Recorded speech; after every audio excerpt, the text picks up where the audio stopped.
আলমাৰীটো খোলাৰ লগে লগে এনেকুৱা অৱস্থা কাৰ কাৰ হয় বাৰু গালিকেইটা খোৱাৰ আগতে এইবোৰ ঠিক কৰি লোৱাই ভাল দেই ইমানবোৰ কাম কৰাৰ পাছত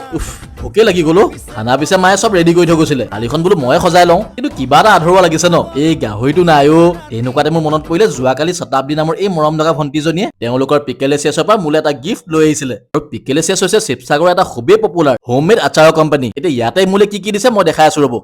FSI এপ্ৰুভড এই কোম্পানীটোত আপোনালোকে ভেজৰ লগতে নন ভেজ আচাৰো পাই যাব গাহৰি প্ৰেমী মানুহ অবভিয়াছলি গাহৰি আচাৰ দিবই ন লগতে পিছে স্পাইচি চিকেন আচাৰ এটা লগতে পানী টেঙা এটাও দিছিলে আৰু ইমান সুন্দৰকে এখন নোটছো লিখি দিছিলে মোৰ কাৰণে এতিয়া আগে নিজেই টেষ্ট নকৰাকে আপোনালোকক ভাল বুলিনো কেনেকে ক'ম প্ৰথমতে খুলিছো স্মকি পৰ্ক আচাৰটো ড্ৰাই চিলি ৰেড চিলি খৰিচা আৰু আদা নহৰু পেষ্টৰ লগতে লেমন জুচ নাগা চিলি আৰু গাহৰি কম্বিনেশ্যনৰ এই আচাৰটো গোন্ধতে একদম মলমলাই গৈছিল আৰু চিৰিয়াছলি কৈছো খাবলৈও বম ধুনীয়া আছিলে তাৰ পাছতে খুলিছিলো স্পাইচি চিকেন আচাৰটো এনেকুৱা আচাৰ অকণ ভাতৰ কিনাৰত থাকিলে দুগৰামান ভাত বেছিকে যায়গৈ ছোৱালীজনী ধুনীয়া লগতে পিছে আচাৰো ধুনীয়া বনাই দেই তেওঁলোকৰ পেজখনৰ ফোন নম্বৰটো মই ইয়াতে এড কৰি দিছো আপোনালোকে অৰ্ডাৰ কৰিব পাৰে